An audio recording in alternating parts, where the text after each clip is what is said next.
out in the vegetable garden. I was down on my hands and knees weeding the small patch that my dad had entrusted to my care. And with great satisfaction, I looked at the pile of dying weeds and at the tidy rows of lettuce and spinach and peas and beans. And I thought to myself, why not help my dad by weeding one of his rows, which looked particularly neglected? So again, I set off, and I was almost at the end of the row when I realized that once I had taken out all of the plants I was sure did not belong, there was really nothing left. And it was at that point that my dad appeared. And he said, Linda, why are you tearing out all of my parsnips? And I thought, uh-oh. My only comfort was, A, my dad was a very patient man, and he was slow to anger and quick to appreciate the good intentions, if not the actions, of his youngest child. And B, I have never, ever, ever liked parsnips. Wheat or weeds? That's the story that Jesus tells us about this field in which weeds appear. And the agricultural workers are people after my own heart. You know, they're ready immediately to pull out those weeds so that they have this pristine field of wheat. But the owner says, we need to be cautious because the weeds may pull out the wheat along with them. So wait. Now, as David Leighton Brown mentioned, you know, this is typical of Jesus' parables. It sounds like a simple story, and it leaves us to figure out the meaning. Well, clearly, Jesus is not a first century Ed Lawrence offering gardening tips to his listeners. So what might this parable mean for us? And as David hinted, you know, Matthew, the author of Matthew later on, has an interpretation. And he's sure he's figured out the key. The key is it's an allegory. So the sower of the seeds is the Son of Man. The good seed is children of the kingdom of God. The bad seed are children of the evil one, and the one who scatters these weeds is the devil. And then the harvest is the end of the age when those evil ones will be all gathered up and put in a fiery furnace, while the righteous will, you know, shine like the sun. Now, the author of Matthew is very fond of talking about the end times. And it seems to me he takes great delight in the thought of these condemned people wailing and weeping and gnashing their teeth. And I acknowledge that these scenes of the Last Judgment have given rise to some great pieces of art. But personally, I don't find it at all inspiring, and it doesn't really help at all with my day-to-day living. So as David mentioned, I'm not even touching his allegory. And I'm inviting us to look instead at the actual simple little story and listen for what God might be saying to us today. Now, there are biblical scholars who say that the weeds, which are sometimes referred to as darnel, look a great deal like wheat in their first stages. So there they are looking alike, but these agricultural workers are saying, we can differentiate. We know what is wheat.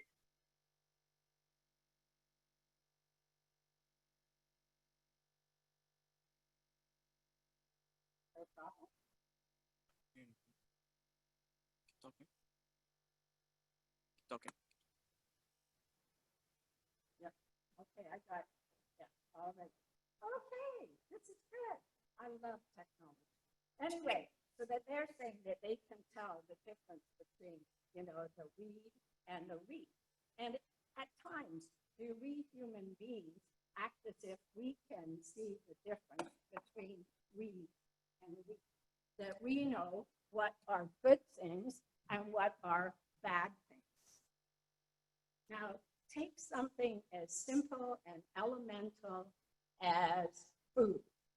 When I was taking home economics in grade 7, 8, and 9, we had the 1961 Canada Food Guide, and it was our Bible. It said we would obtain optimum health if we ate the recommended number of servings from the 5 food groups. There was dairy, vegetables, fruit, bread and grains, meat and fish. In 2019, Food Guide comes out, no 5 food groups. The dairy is totally eliminated. There are no recommended number of servings, and instead it offers advice about these are foods you should eat frequently, and these are foods you should avoid. Now, what are you willing to bet that 20 years from now or 40 years from now, another food guide will come out totally different? Things change. Or how about technology? My favorite. I still write my sermons in fountain pen, but I have come to recognize that computers do have a use and a usefulness. When I was settled in 1984 in Emerson, Manitoba, the only books I had to consult were the ones I owned. The nearest library was an hour and a half away in Winnipeg, and there was no internet.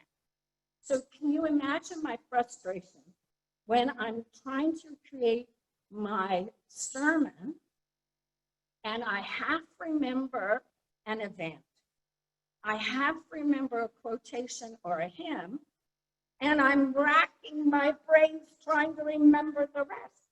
And now I just Google. Before the pandemic, I was extremely critical of the amount of time some people spend on screens, like my great-nephew, Evan. When he was visiting, I tried everything to get him away from his device, to play a game or go for a walk, anything, just get away from the screen. Well, now with the pandemic, guess who's on screen? Me. I'm on screen to attend worship or lead worship, to take part in workshops and meetings, and just to keep connected with people I care about. And believe it or not, I recognize that in some situations, a screen is better than in person. At Sharon Hope United Church, where I was for 9 months, more people attended Bible study, and they participated more freely when we had Zoom than when we met in the church. Go figure. Wheat or weeds? At times do we human beings speak and act as if we can tell the difference between good people and bad people. And this is where I need my quotation, because I was absolutely determined I would not memorize part of a speech by President Trump. Because did you catch any of his speech on July 4th? Because he certainly sounds as if he can identify the weeds in the United States. It is, quote, the left-wing fascist mob trying to end America by erasing the nation's history and indoctrinating its children. And he acts as if he would cheerfully tear out these weeds, quote, the radical left, the Marxists, the anarchists, the agitators, the looters from the fabric of the United States in order to allow more room for good, God-fearing folk to survive and thrive. Now, I recognize Trump is an extreme example, but isn't there always a temptation for politicians to point at another party or another group or another nation and say they're the problem? They are the ones who have created this situation. all to take our attention away from them and stop us from reflecting on what they have said and what they have done or not done. Or have you been following the Black Lives Matter protests and listening to the stories that have been told about the Black youth and the men and the women who have been killed? And it seems to me that time after time, it was because someone looked and said, that person looks suspicious. That person seems to be somebody who might break into a house or do some damage. And so they reported to the police, as happened with Tammy Rice, who was 12 years old and had a toy gun, or they decided to take their own action, as with Ahmed Arbery, who was the unarmed jogger, or with another young man who was just wearing a hoodie and coming back from the corner store. They look like bad people. In this time of pandemic, are there times when you've been in an indoor space and you found yourself glowering at that person who is not wearing a mask, or even worse, the one who has it on their chin, as if that's going to be a help? Or have you ever thought, you know, maybe I should speak to that group in the park, they're not keeping their physical distance? Or I should point out to that customer in the drugstore or the supermarket that they're going the wrong way down the aisle? Haven't we been tempted? Maybe we're not ready, like the person in New Brunswick who yelled at her neighbor visiting from Quebec, "Go home!" But don't we at times seem to act as if we know who are the dangerous people who might, you know, endanger our safety? When I was taking a course on conflict management, the instructor, John Savage, asked us to think about somebody whose actions were frustrating and irritating us, someone whom we might think of as an enemy. And immediately a face popped into my mind. And then he invited us to note all of the things about that person that were problematic. You know, just have fun describing that person. And I did, and with satisfaction, I looked at the list that I had penned. And then, only then, did he look at us and announce, "You have just described yourselves. Not the part you like about yourself, not that shiny part you want to show the world, but the characteristics that you want to hide, you don't want to acknowledge." And it's so much easier to project our faults and our less than joyous personality traits out onto others. They're the bad people, not us. We. At times do we human beings try to judge our own actions. You know, this is a good action and this is a bad action. Well, I'm very fortunate that I am the educational supervisor for Joanne Schofield as she is working in Pentecost, BC. And because of that, each week I get to meet with her on the phone and talk about, you know, ministry in general and preaching in particular. And we agree that there are times that we really carefully prepare. We do our very best with the scripture and with writing a sermon, and it goes like, boing, you know, it just does not fly. And that's really hard on the ego, because we want to be good. We'd like to be perfect, but we want to at least be good. But the reality is that time after time, God uses those dud sermons to touch someone's heart or to move someone to action. So who are we to judge, we or we? It really seems to me that when we human beings are most sure that we are doing good, that we are being righteous, and that we are just have God on our side. Those are the times that we are most in danger of straying far from the way of Jesus. You know, just look at the history of the church.